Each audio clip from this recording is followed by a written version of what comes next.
बिस्मिल्लाहिर्रहमानिर्रहीम। अस्सलाम वालेकुम नाजरीन, मैं हूं सैयद फैजान, आप देख रहे हैं मेरा यूट्यूब चैनल। आज बात करेंगे उन मीटिंग्स की जो पसे पर्दा हो रही हैं और इमरान खान के साथ किसकी मीटिंग हो रही है। पिछले दिनों भी एक मीटिंग हुई और यह भी बताऊंगा आपको कि आरफ अलवी का इन मीटिंग में क्या किरदार है और हुकूमत क्या इन होने वाली मीटिंग से खुश है या ना खुश है, और लंदन में क्या प्लान मजीद आगे की तरफ जा रहे हैं और क्या प्लान तरतीब दिए जा रहे हैं। सबसे पहले बात करेंगे उन मीटिंग की जो आरफ अलवी के जुम्मा लगाई गई थी, जो सदर पाकिस्तान भी हैं और पीटीआई के दरीना कारकुन और कायद भी हैं। उन्होंने मीटिंग्स के हवाले से क्या प्रोग्रेस थी। सबसे पहले तो मैं आपको बताऊंगा कि पिछले दिनों जब धरना जोरों पर था, इमरान खान को फायर लगा, फायर लगने के बाद अल्लाह ने उनको सेहत तंदुरुस्ती दी और वो तंदुरुस्ती की तरफ गामजन है, रोज बरोज इंप्रूव कर रहे हैं वो। उसके बाद आरफ अलवी साहब जो बैकफुट पे खेल रहे थे, लेकिन उनका किरदार बहुत अहम था। एक तो प्रेसिडेंट होने की वजह से, दूसरा पीटीआई का मुखलस कारकुन होने की वजह से, और तीसरा उनके उन लोगों से सदर होने की हैसियत से खसूसी ताल्लुकात स्टैब्लिशमेंट से इस्तवार हो चुके थे, जिसकी वजह से उन्होंने क्या किरदार अदा किया। उनका सबसे अहम किरदार यह था कि बैकडोर चैनल पे उन्होंने बातचीत को आगे बढ़ाया, इलेक्शन के हवाले से बातचीत हुई, और सबसे अहम बातचीत उनकी आर्मी चीफ की तैनाती के हवाले से हुई। अब आर्मी चीफ की तैनाती के हवाले से दो तीन चीजें सामने आ रही हैं जो आपके सामने लेकर आना चाहता हूं। सबसे पहले तो यह चीज सामने आ रही है कि 2-3 दिन पहले भी खबर आई और मीडिया की बड़ी जीनत बनी कि जनरल कमर जवेद बाजवा नहीं जा रहे। हालांकि आईएसपीआर तो बारहा कह चुका है कि उन्होंने अलविदाई दौरे भी किए, काकूल भी वो गए, वहां पे भी उन्होंने अलविदाई दौरा किया, लेकिन एक तरमीमी बिल हुकूमत वक्त लाने की कोशिश कर रही है। आरफ अलवी की तरफ मैं बाद में आता हूं, पहले इस बिल के हवाले से थोड़ी सी बात कर लूं क्योंकि ये बड़ा अहम पॉइंट है, एक नुक्ता है।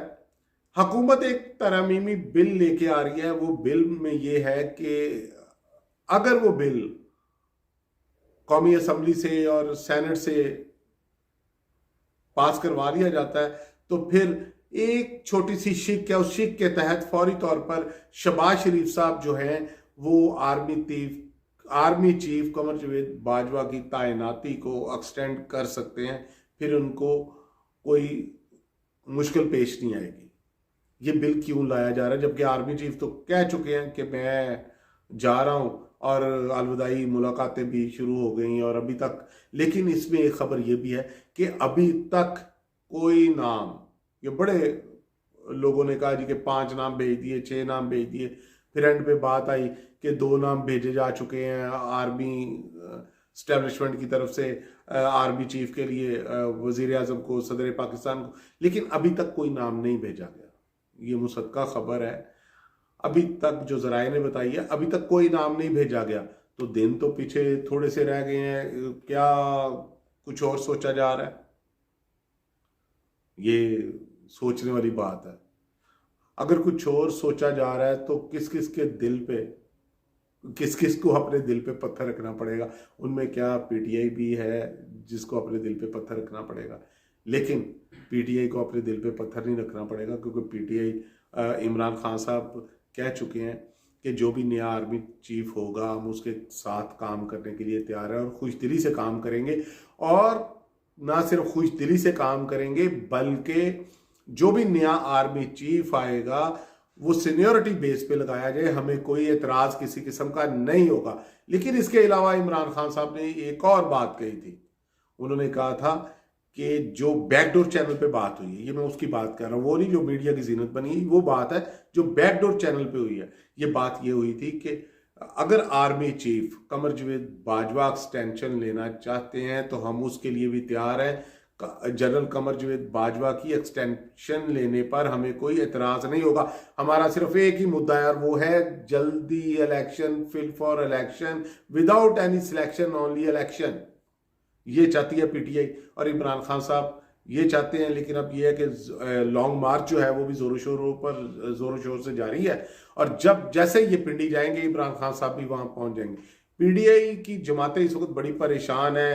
पहले नवाज शरीफ साहब का प्लान बना के मैं पाकिस्तान चला जाऊं, मरियम नवाज साहिबा, आपको पता होगा मीडिया की जीनत की खबरें बनी है कि वो पाकिस्तान आना चाहते थे। मरियम नवाज साहिबा भी इसीलिए गई थी कि मैं अपने वालिदे मोहतरम को अपने साथ लेके आऊंगी, लेकिन लेके आना तो दूर की बात है, वो खुद आना भी भूल गई। और जो भी अब मीटिंग्स हो रही हैं वो लंदन प्लान का हिस्सा है। वहां पे क्या प्लानिंग हो रही है? आसफ इकबाल जो है वो भी वहां पे हैं, सॉरी ख्वाजा आसफ भी वहां पे हैं। राना सनाउल्लाह की भी आमद की जाने की नवीज सुनाई जा रही है इंग्लैंड। तो शहबाज शरीफ अभी यात्रा करके वापस आए हैं, तो वहां पे क्या ये प्लानिंग्स हो रही हैं? इसाकडार साहब भी अभी उधर है। तो प्लानिंग्स क्या हो रही हैं? प्लानिंग्स ये हो रही हैं कि एक तो पीडीएम की बाकी जमातें जो हैं वो अपना अपना हिस्सा भी मांग रही हैं। वो कह रही हैं कि हमसे भी आर्मी चीफ की तैनाती के हवाले से मुशावरत की जाए, हमें भी उसका पार्ट बनाया जाए उस मीटिंग्स का, जो कि नवाज शरीफ साहब कतई तौर पर नहीं चाहते। नवाज शरीफ साहब चाहते हैं कि जिसको मैं आर्मी चीफ लगाऊं वो आर्मी चीफ के ओहदे का हकदार वही होगा। सीनियरिटी की बात नहीं, सारे जनरल ही सीनियर हैं, 5 या 6 जितने भी जनरल्स हैं वो सीनियर मोस्ट ही हैं। लेकिन ये कि नवाज शरीफ साहब किसको लगाते हैं? नवाज शरीफ साहब लामहला उसको आर्मी चीफ लगाना चाहेंगे जो आने वाले वक्त में उनकी हाँ में हाँ के, लेकिन हालांकि स्टैब्लिशमेंट अपने आप को न्यूट्रल कर चुकी है और इन चीज़ों से बालातर होकर सोचती है। लेकिन हमारी क़यादत की सोचें, सियासी क़यादत की सोचें अभी पुराने वक्तों पे ही अटकी हुई हैं। हालांकि अब ये किस्सा पारीना हो चुका है। अब सोचना होगा कि मुल्क की फलाह के लिए, मुल्क की बका के लिए मईशत को उठाना होगा। और फौज भी इस मामले पर ये सोच रही है कि अब मुल्क को कैसे उठाया जाए, कैसे मईशत को बहाल किया जाए, कैसे यहाँ पे टेररिज्म के खिलाफ काम किया जाए, मज़ीद काम किया जाए, क्योंकि बहुत शहादतें भी हो चुकी, बहुत शहादतें अब भी हो रही हैं। कैसे बॉर्डर्स को सिक्योर किया जाए, एक पूरा प्लान आर्मी की तरफ से भी तरतीब दिया जा चुका है। और मियां नवाज शरीफ और सियासी क़यादत पीडीएम को भी एक टेबल पर इमरान खान साहब के साथ आना होगा और जल्दी इलेक्शन की तरफ जाना होगा, ताकि इलेक्शन की तरफ जल्दी जाके इस मामले पर भी मज़ीद लंबा खींचने की बजाय इस मामले को भी अब ख़त्म किया जाए और आवाम को एक खुशखबरी दी जाए इलेक्शन की। दूसरा यह है कि आजकल बड़ा वावेला मचाया जा रहा है और कई महीनों से ये वावेला तोशाखाना तोशाखाना तोशाखाना की भी आपको एक लॉ बताऊं कि तोशाखाना में आप हर चीज़ जो है वो खरीद सकते हैं। इमरान खान साहब ने 50% कर दिया, शहबाज शरीफ साहब ने अब 80% उस पर कर दिया है।